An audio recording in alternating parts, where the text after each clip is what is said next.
Hi, and welcome to Mizotarot's weekly tarot and oracle card reading. I'm Mila, your friendly tarot reader, and I hope you had a great week. This week, yesterday, I always do these on these videos. Generally speaking, I do them on Fridays.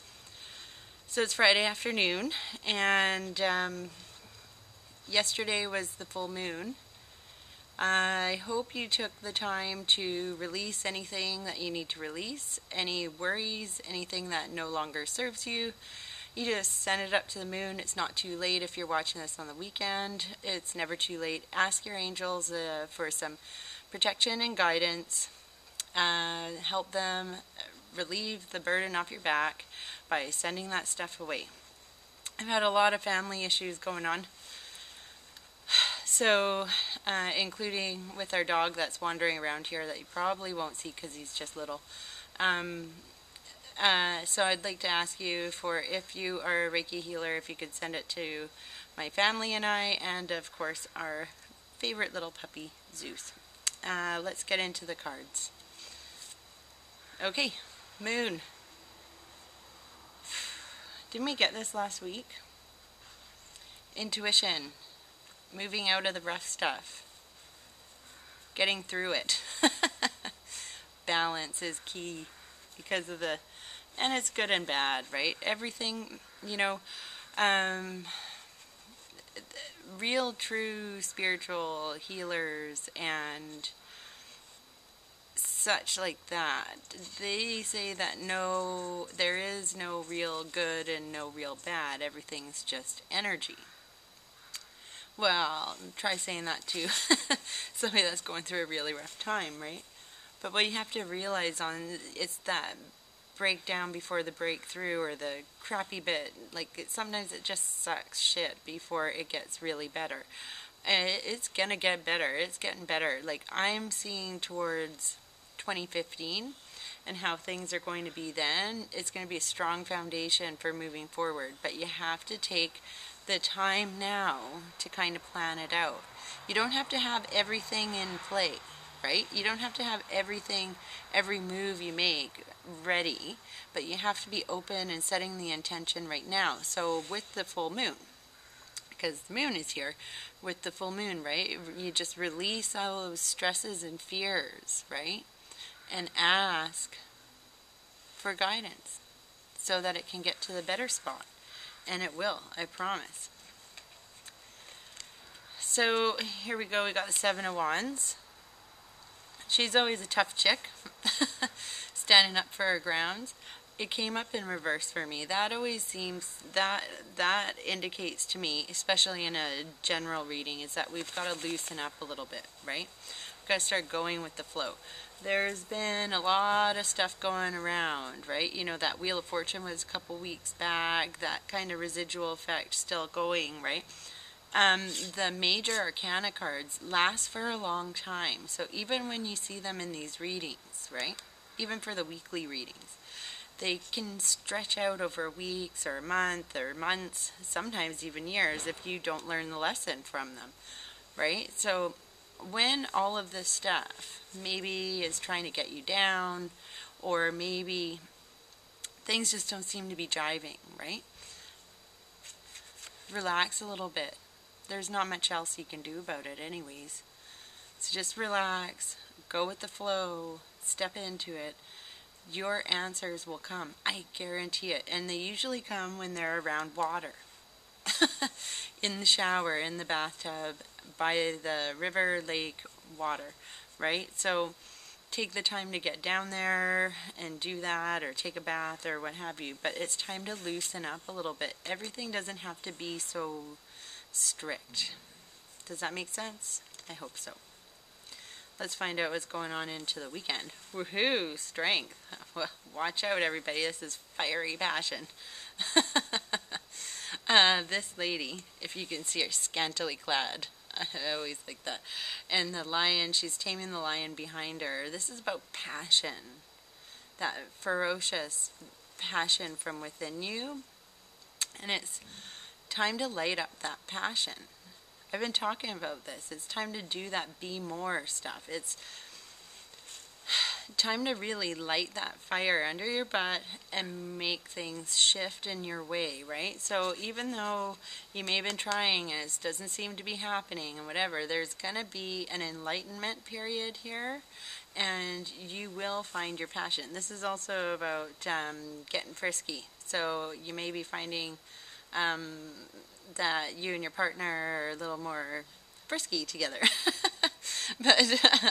but anyway about it, you know, the other thing about this card is that you can't get anything done if you're lying in bed all day with your partner. So, you know, balance that out. There's the balance, right? Balance again, the good parts of that and the bad parts of that. So, but what I want you to really focus on throughout this is about the passion for what you've got for life purpose. What is it that really stirs you inside? What is it that makes you happy? What brings you joy? What is calling out to your soul right now? And then follow that step by step, because the moon has the stairs as well, right? Okay, so we got the death card, guardian angels. And I didn't want to mention this, but, well, this rarely means death, but actually for me it probably does. Because my aunt had a stroke last week, and we don't think she's going to make it very much longer. She is ready to pass, and she has always been one of my favorite aunties. And guardian angels are here to help us through these times. Now, death doesn't mean an actual literal death most of the time. It means an ending to a job, a phase of life. It can be a very welcomed death to something, like such as the end of poverty or the end of bending over backwards for people that you don't want to do that for, or can be the end of a job that you hated and going into a new job where you're going to really quite like it. But all of it is transition, and a lot of people are very scared of change, right? And really, we've got to grow at some point. You got to grow, and there's growing pains with that.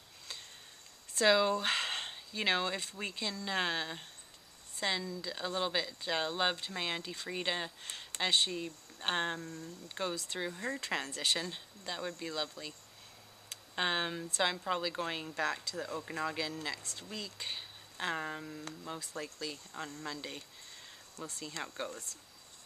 And here we go. Retreat into nature. So I was saying before with the moon, and the moon is also about femininity and intuition, and so is, actually all of these three cards are very feminine, right? Feminine girl power, feminine sex power, and feminine soft intuition. Wow, right? So all of these combined, whether you're a man or a female watching, it's time to tune into the femininity, right? And go back into Mother Nature and retreat into nature, because that always makes us feel better. I always find that when I'm feeling a bit glum, if I go down to the water, and but I go all the time, if I go to the beach, or if I go for a walk in nature, or if I can just sit quietly and reflect, like, you know, you see me, I'm always around trees. Today I'm beside this rosemary. Really good tip is if you can smell the rosemary every day, it actually helps increase your memory, but you got to remember to do it. So there we go. Anyways, but retreat into nature. This is when I see the green man too, it's all about the heart chakra. See the heart chakra is there, so wear green, wear pink, red, and eat green foods, and really work on your heart chakra. And that can be done with green moss agate, green aventurine, pretty much any green stone. And you can lie down in meditation and put it on your heart, and or rose quartz, right? So if you're feeling a little bit like you need to heal your heart and the heart chakras, that's exactly what you need. rose quartz, green moss agate, and green aventurine are the ones that are coming to mind just off the top of my head. Also, tree agate is very good. It's a white and green stone, and that brings our spiritual ancestors. And I've been noticing a lot lately. I was actually on a coaching call with one of my mentees, and she's developing her nutrition business, and she kept on seeing orbs around me, and I told her, I've always got lots of people around me. So I've been noticing a lot that my spiritual ancestors, my grandma, grandpa, my great grandma, and I know that Frida will be around me a lot as well. And there's also other ones that are around. I'm not going to go and name them all because there's lots, but I know those ones are there all the time. So as we've been transitioning, right? We retreat into nature, we tune into our femininity. We do have, new beginnings. Death just means new beginnings. As that happens, reward yourself. That's a beautiful card. And this week I decided to do the purple deck from Doreen Virtue. Daily guidance from your angels. It's a beautiful deck. It's a really good one for beginners because it has the stuff right on the bottom, all the writing. So I'm going to read it to you.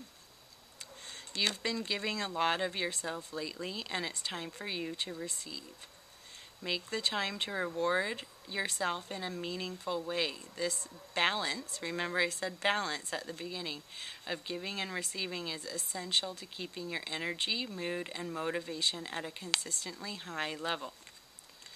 So, your job, goal, challenge this week is to find something to do to reward yourself. I'm going to go to acupuncture, and I'm going to go shopping.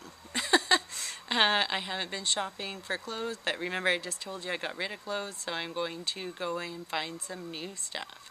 And I'm going to make sure that I take time to have an Epsom salts bath, and possibly even get a massage. I'm going to just go crazy, I think. I'm rewarding myself this week. I do a lot of this stuff all the time, but it's super important, especially when you're building a business, when you're doing changes, when you're trying to keep yourself motivated. You have to reward yourself when you've been working really hard.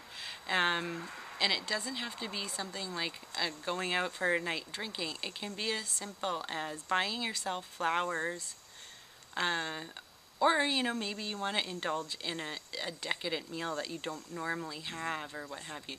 That's okay too. But generally speaking, I like to reward myself with things that are good for my body, good for my mindset, like extra hour of meditation, or, the Epsom salt bath. Here's another thing that I do with crystals that I'm going to be doing a video about, is I love orange calcite, because orange calcite takes your body back to wherever it was before there was dis-ease or injury. So that sort of stuff, when that's a powerful energy. So you can take that orange calcite and you put it right into your bathtub, or carnelian. Carnelian is a great motivator, or energizer, right? Or you could even do amethyst, or a combination of all of them. That's a really good one.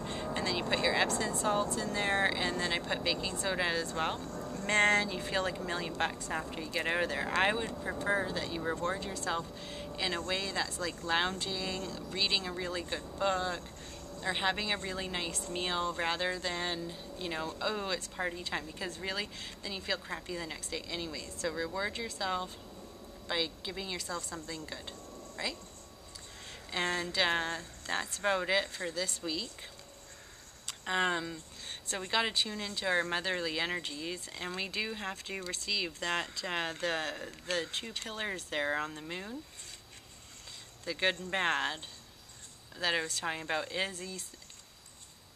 is also related to the giving and receiving, right? Because we got to have balance. We got to breathe in and we got to breathe out in order to keep on living. So all of those things, right? We've got to keep all of this stuff in mind and remain balanced this week. And I'm thinking of you. if you want me to keep you in my healing circle for this week, write your name down in the comments and I will send you a healing, because I'm going to be doing that. And if you could send my family some love, it would be much appreciated. And Zeusie's been down here for the whole time too. And he's my little pal. He just went blind. Anyways, we're signing off, and we wish you a very, very good week.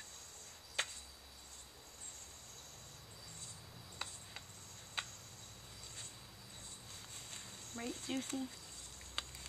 Say bye.